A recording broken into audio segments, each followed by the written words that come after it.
El análisis que se presenta en este video es el primero de una serie de 4 presentaciones destinadas a encuadrar la teoría del Big Bang dentro del marco que brindan las teorías científicas dominantes en la actualidad. Aunque el Big Bang o gran explosión se asocia a los desarrollos de la teoría de la relatividad general, en esta primera presentación vamos a analizar los aportes que puede hacer la teoría de la relatividad especial o restringida al marco conceptual global de las teorías cosmológicas. El objetivo principal de estos desarrollos es el de mostrar algunos ejemplos experimentales y conceptuales que requieren un mayor análisis crítico dentro del modelo cosmológico dominante. Esta primera parte, como ya se expresó, está destinada a tratar de entender qué restricciones pone la relatividad especial a la teoría de la gran explosión. Como veremos, la parte más importante de esta presentación está vinculada al comportamiento de los relojes del sistema de posicionamiento global o sistema GPS. En este contexto se impone un primer comentario. Para cualquier modelo cosmológico es necesario establecer si los fenómenos físicos ocurren por interacciones libres entre los componentes de lo que denominamos realidad o están montados sobre una trama o un medio soporte. En el caso del Big Bang es muy diferente pensar en una expansión en un espacio sin propiedades o una expansión montada sobre algún tipo de soporte. A modo de ejemplo, es la diferencia entre desparramar imágenes sueltas en hojas de papel independientes, esto es, figuras sin un medio soporte común, o separar figuras que aparecen en una pantalla de un monitor. En este caso se trata de figuras montadas en un soporte compartido. En el primer caso la separación es libre e ilimitada. En el segundo, la separación requiere agregar más y más píxeles a medida que las figuras se separan. En otras palabras, se trata de decidir si la expansión implica o no la creación permanente de nuevas piezas para rellenar el espacio que se va generando entre las piezas iniciales. Desde sus orígenes se asocia la relatividad especial con la ausencia de medio soporte. Pese a que Einstein, en su famosa publicación de 1905, escribió que al éter no es necesario tenerlo en cuenta, la historia posterior asumió una versión más dura: el éter no existe. Sin embargo, al mismo tiempo que descartó al éter, la relatividad especial dio lugar a lo que es posiblemente la paradoja más importante o conocida de la historia de la ciencia, la paradoja de los gemelos.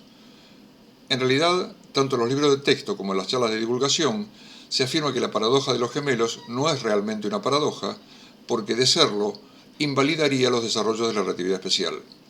Ninguna teoría física puede sobrevivir a la creación de paradojas sin resolución. Veamos entonces el planteo y lo que yo identifico como su aparente y errónea solución. La versión más simple de la paradoja de los gemelos se plantea de la siguiente forma. Imaginemos que en la Tierra se encuentran dos gemelos idénticos. Para diferenciarlos, los llamaremos gemelo A y gemelo B. Si ponemos una nave espacial a disposición de estos gemelos y asumimos que solo uno de ellos, en este caso gemelo B, se sube a la misma, la historia de estos hermanos comienza a diferenciarse. A partir del momento en que la nave pone rumbo a las estrellas, ambos gemelos aprecian, conforme a los planteamientos y ecuaciones de la relatividad especial, que los relojes del otro gemelo marchan más lentos que los suyos propios. O sea, gemelo A observa una marcha más lenta de los relojes de B y gemelo B observa una marcha más lenta de los relojes de A. Si luego de varios años gemelo B emprende el retorno hacia la Tierra, cuando arriba nuevamente a su hogar paterno y se reencuentra con su hermano, descubre que éste ha envejecido notablemente, cuando todas sus mediciones, tanto a la ida como a la vuelta, indicaban que el ritmo de envejecimiento de A había sido más lento que el propio. Hasta aquí, un relato sin ecuaciones de la predicción hecha por la relatividad especial, en que se acepta que solo las apreciaciones de gemelo A coinciden con la realidad ineludible cuando ambos gemelos se paran uno al lado del otro. Lo que podemos llamar explicación convencional de este resultado es la siguiente. En primer lugar, la paradoja no existe, pues solo uno de los gemelos sufrió aceleraciones. Esto hace que no deba esperarse que ambos obtengan los mismos resultados experimentales. Por la misma razón, no hay inconsistencias en que las observaciones del gemelo estacionario sean las correctas. Al mismo tiempo, se valida el concepto fundacional de que las ecuaciones de la relatividad especial solo describen la realidad en sistemas inerciales. También se puede plantear la paradoja haciendo que ambos gemelos mantengan su calidad de viajero inercial durante toda la experiencia. En este caso, los gemelos se cruzan en el espacio empleando idénticas naves y para comprobar sus edades se sacan una instantánea cuando coinciden en alguna región del espacio.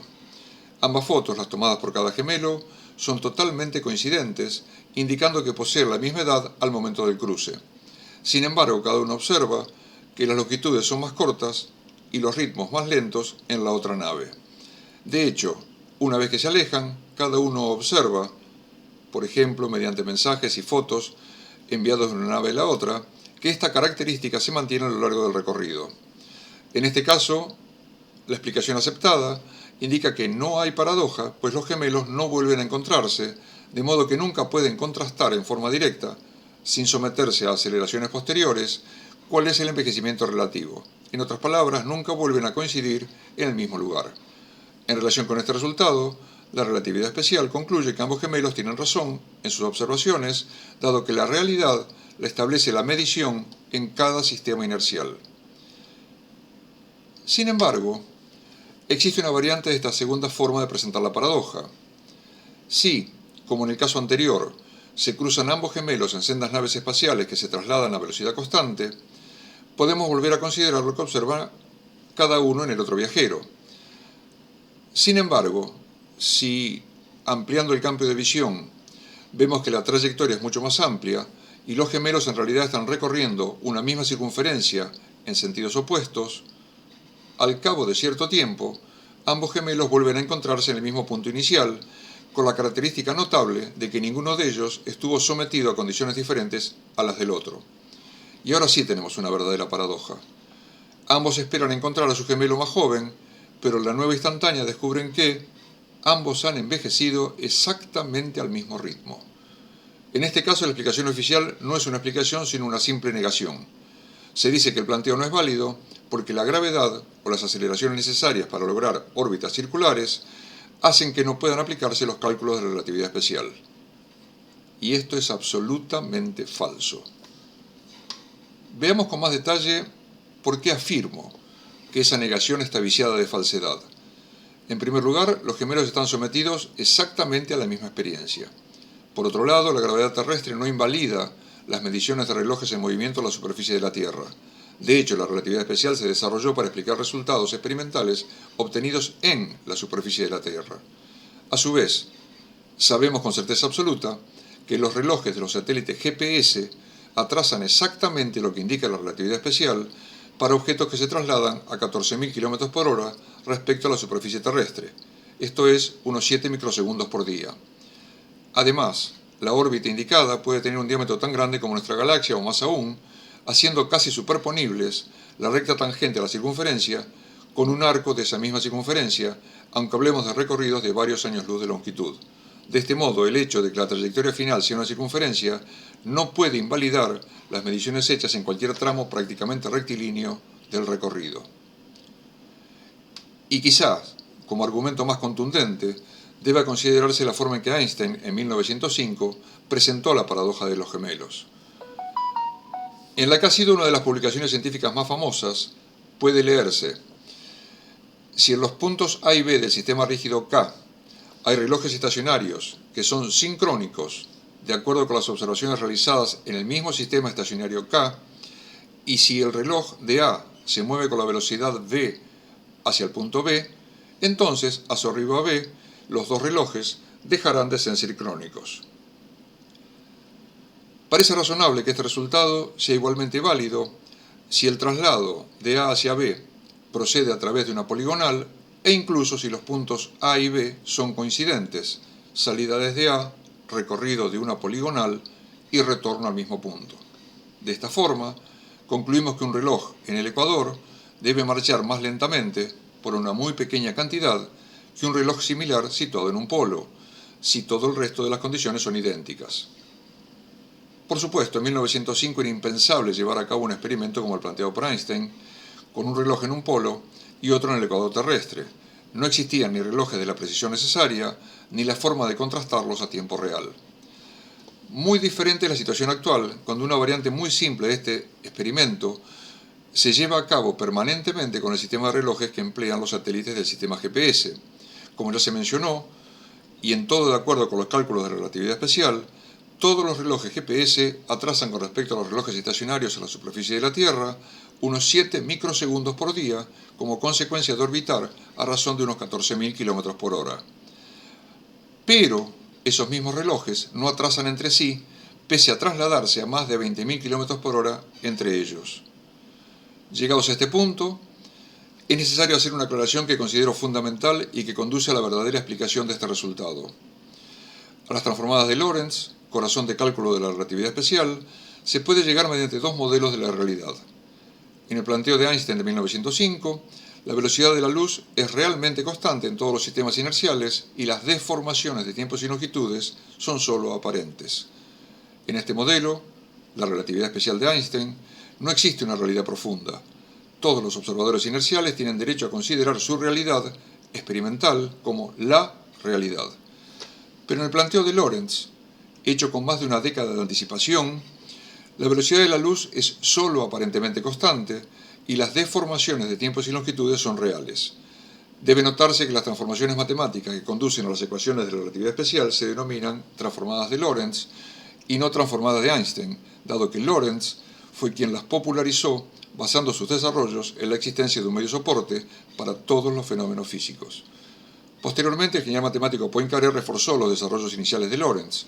En consecuencia, en la que identifico como la relatividad especial de Lorentz-Poincaré, existe una realidad profunda, pero es muy difícil de poner de manifiesto, dado que las deformaciones de longitudes y ritmos invisibilizan los cambios en la velocidad de transmisión de las interacciones electromagnéticas cuando se efectúan mediciones de ida y vuelta de estas interacciones, esto es, la gran mayoría de las interacciones físicas.